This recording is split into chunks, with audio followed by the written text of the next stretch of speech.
Sweet காரம் GST இந்த விவகாரத்தில் காரம் கொஞ்சம் கூடுதலாக போய் மிகப்பெரிய ஒரு பரபரப்பையும் சலசலப்பையும் ஏற்படுத்தியிருக்கு.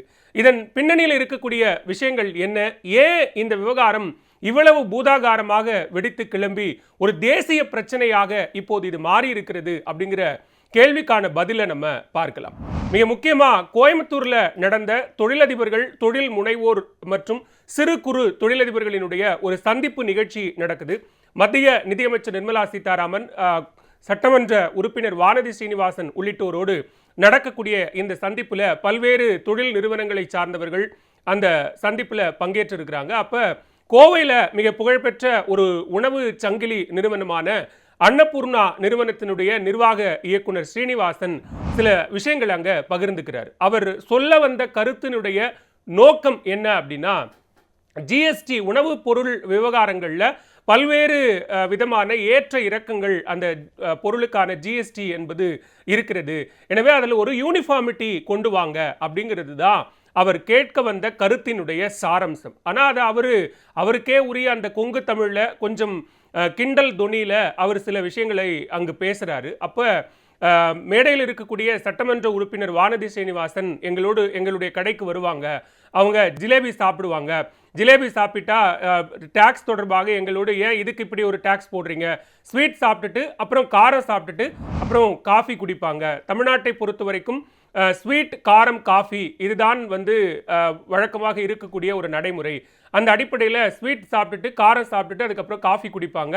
அதில் அந்த 3 பொருட்களுக்கும் இருக்கக்கூடிய அந்த ஜிஎஸ்டி வித்தியாசம் குறித்து என்னிடம் வானதி ஸ்ரீனிவாசன் சண்டை போடுவாங்க அப்படின்லாம் அந்த கொங்கு தமிழில் ரொம்ப யதார்த்தமான ஒரு உரையாடல் போல ஸ்ரீனிவாசன் அங்கே தெரிவிக்கிறாரு. அந்த இடத்துல அது ஒரு நகைச்சுவையோடு கலந்த கருத்தை தெரிவிக்கக்கூடிய ஒன்றாகத்தான் அது இருக்கு. எல்லாரும் அங்கே சிரிக்கிறாங்க, கைத்தட்டுறாங்க அப்படிங்கிற நிகழ்வோடு அது முடிந்து விடுகிறது. அது தொடர்பாக அவர் நிறைய பேசுறார்.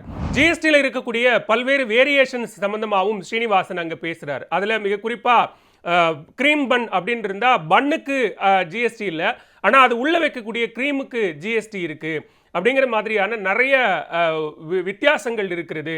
எனவே இதை ஒரு யூனிஃபார்முக்குள்ள கொண்டு வாங்க அப்படிங்கிற ஒரு கோரிக்கையை வைக்கிறார். இந்த வீடியோ, அவர் ஸ்ரீனிவாசன் பேசிய வீடியோ என்பது தொடர்ச்சியாக சமூக ஊடகங்களிலும் மற்ற தளங்களிலும் வைரல் ஆகுது.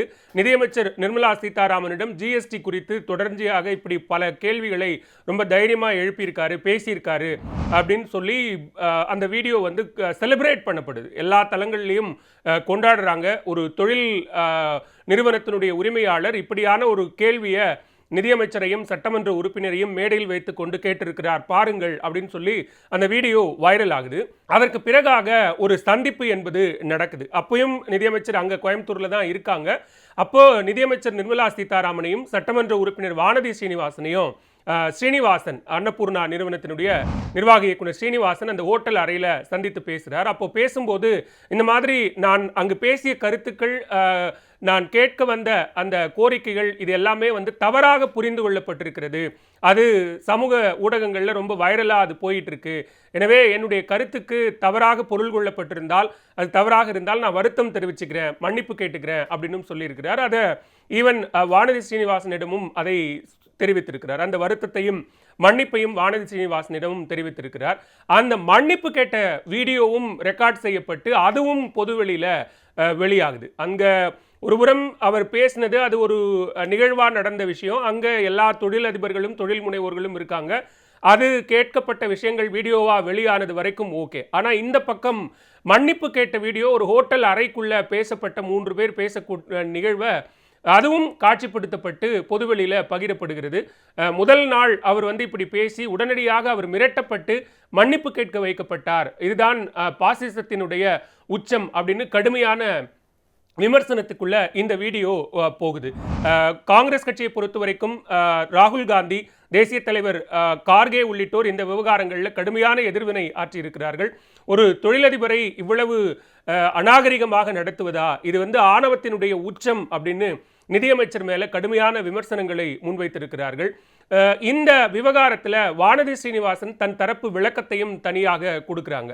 அவங்க என்ன சொல்றாங்க அப்படின்னா, நான் தொடர்ச்சியாக அந்த கடைக்கு போறதாகவும் அங்க நான் ஏதோ ஜிலேபி சாப்பிட்றதாவும்லாம் ஸ்ரீனிவாசன் பேசினாரு. ஆனா அப்படியெல்லாம் ஒன்றும் நடக்கவே இல்லை. நான் அன்னபூர்ணா உணவகத்துக்கு செல்வதோ அங்கு போய் ஜிலேபி சாப்பிட்றதோலாம் இல்லை.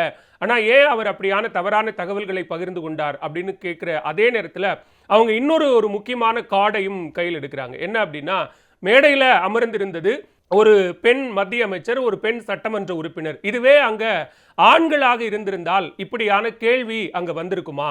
இந்த கேள்வியை அவங்க எழுப்பியிருப்பாங்களா? அதுக்காக பெண் என்கிற காரணத்திற்காக அந்த சலுகையை கொடுங்க அல்லது சலுகையை நான் எடுத்துக்கணும் அப்படின்லாம் நான் கேட்க வரல. ஒருவேளை ஆணாக அங்கு இருந்திருந்தால் இந்த கேள்வி மேடையை நோக்கி வந்திருக்குமா அப்படிங்கிற ஒரு விஷயத்தையும் வானதி ஸ்ரீனிவாசன் எழுப்புறாங்க. இந்த விவகாரம் மிகப்பெரிய அளவில், அதாவது கோயம்புத்தூர்ல ஒரு சிறிய நிகழ்வில் பேசப்பட்ட இந்த விவகாரம் காங்கிரஸ் இதை கையில் எடுத்திருப்பதன் மூலமாக தேசிய அளவிலான ஒரு பிரச்சனையாக மாறி இந்த ஸ்ரீனிவாசன் முதல்ல அந்த கூட்டத்தில் பேசின வீடியோவும் ஹோட்டல் அறையில் மன்னிப்பு கேட்ட வீடியோவும் தற்போது வைரலாகி கொண்டிருக்கிறது. இதற்கிடையில தான் லண்டன் சென்றிருக்கக்கூடிய பாஜக மாநில தலைவர் அண்ணாமலை ஒரு மன்னிப்பை கோருகிறார். அது என்ன அப்படின்னா, ஒரு தனிப்பட்ட முறையில் நடந்த ஒரு மன்னிப்பு கேட்கப்பட்ட நிகழ்வு காட்சிப்படுத்தப்பட்டு அது கட்சி நிர்வாகிகளாலோ அது யாராலோ அது வந்து பொதுவெளியில் பகிரப்பட்டிருக்கிறது. எனவே அது தவறான விஷயம். எனவே இந்த விவகாரத்தில் நான் ஸ்ரீனிவாசனிடம் மன்னிப்பு கோருகிறேன் அப்படின்னு மன்னிப்புக்கு இன்னொரு மன்னிப்பு அண்ணாமலை தரப்பிலிருந்து வந்திருக்கிறது. வானதி ஸ்ரீனிவாசன் பேசும்போது என்ன சொல்றாங்க, ஹோட்டல் அறையில் இருந்த வேறு யாரோ அதை காட்சிப்படுத்தி அதை பொதுவெளியில் வெளியிட்டிருக்கலாம். திமுகவுக்கும் காங்கிரசுக்கும் இந்த விவகாரத்தை பூதாகாரமாக்கி அதை மத்திய அரசுக்கு எதிராக திசை திருப்ப வேண்டும் அப்படிங்கிற நோக்கத்தின் அடிப்படையில் இது செய்யப்பட்டிருக்கிறது அப்படிங்கிற குற்றச்சாட்டையும் வானதி ஸ்ரீனிவாசன் வைக்கிறாங்க. ஆனால் ஸ்ரீனிவாசன் எழுப்பிய அந்த கோரிக்கைகளில் எந்த விதமான சிக்கலும் இல்லை. ஒரு யூனிஃபார்மிட்டி கொண்டு வாங்க, ஒரு ஃபுட் ப்ராடக்ட்ல இருக்கக்கூடிய அந்த வேரியேஷன்ல யூனிஃபார்மிட்டி கொண்டு வாங்க அப்படிங்கிற கோரிக்கை நியாயமானது தான். ஆனால் ஜிஎஸ்டி குறித்து நிதியமைச்சரை முன்வைத்து அந்த கேள்விகளை எல்லாம் எழுப்பிவிட்டார். அதன் காரணமாகத்தான் இப்படியான ஒரு மன்னிப்பு கேட்பு நடவடிக்கையை அவரை அழைத்து கேட்க வைத்திருக்கிறார்கள் அப்படிங்கிற குற்றச்சாட்டை காங்கிரஸ் ரொம்ப தீவிரமாக முன்வைக்கிறார்கள். இதே மாதிரி ஒரு நிகழ்வு கிட்டத்தட்ட 2023 அக்டோபர்ல நடக்குது. வங்கி கடன், அதாவது சிறு குறு தொழில் முனைவோருக்கான வங்கி கடன் தொடர்பா இதே கோயம்புத்தூர்ல ஒரு மீட்டிங் நடக்குது. இந்த மாதிரி தங்கு தடை இல்லாமல் அனைவருக்கும் கடன் கிடைக்கிறது அப்படிங்கிற ஒரு விஷயத்த நிர்மலா சீதாராமன் பேசும்போது அங்க இருக்கக்கூடிய ஒரு சிறு குறு தொழில் முனைவோர் எழுந்து சத்தம் போடுறாரு. சத்தம் போடும்போது, நீங்க பேசுறதுக்கு எனக்கு கேட்கல, தயவு செஞ்சு மேடைக்கு வாங்க, மேடைக்கு வந்து உங்களுடைய கோரிக்கை என்னன்னு சொல்லுங்க அப்படின்னு நிர்மலா சீதாராமன் சொல்றாங்க. அவர் மேடைக்கு வராரு. இந்த மாதிரி நீங்க தங்கு தடை இல்லாமல் கடன் கிடைக்குதுன்னு சொல்றீங்க, ஆனா தொழில் முனைவோருக்கு கடன் கிடைக்கிறதுல நிறைய சிக்கல் இருக்கு, இதெல்லாம் பிரச்சனை, எந்தெந்த வங்கிகளில் கடன் கேட்டோம், அப்போ கேட்கும்போது என்னென்னலாம் சொன்னாங்க அப்படிங்கிற விளக்கத்தையும் அந்த தொழில் முனைவோர் சொல்றாரு. அப்போ உங்களோட டாக்குமெண்ட்ஸ் எல்லாம் கொடுங்க, அதிகாரிகள் மூலமாக நான் உரிய நடவடிக்கை எடுக்க வைக்கிறேன் அப்படின்னு சொல்லி அந்த விவகாரம் முடித்து வைக்கப்படுகிறது. ஈவன் இந்த அன்னபூர்ணா விவகாரம் முடிஞ்சு கோயம்புத்தூர்ல மற்றொரு நிகழ்ச்சியில நிதியமைச்சர் நிர்மலா சீதாராமன் பங்கேற்கும் போது அங்க இருக்கக்கூடிய ஒரு இளைஞர் நிர்மலா சீதாராமனிடம் சில கேள்விகளை முன்வைக்கிறார். செமிகண்டக்டர் மாதிரியான விஷயங்களை ஏன் வெளிநாட்டிலிருந்து நம்ம தொடர்ச்சியாக இறக்குமதி பண்றோம், இந்தியாவில் உற்பத்தி செய்யக்கூடிய செமிகண்டக்டர்களை நம்ம ஏன் பயன்படுத்த மாட்டேங்கிறோம் அப்படின்னு நிறைய கேள்விகளை முன்வைக்கிறாரு. அவருக்கும் ஆவேசமாக சில பதில்களை நிர்மலா சீதாராமன் முன்வைக்கிறாரு.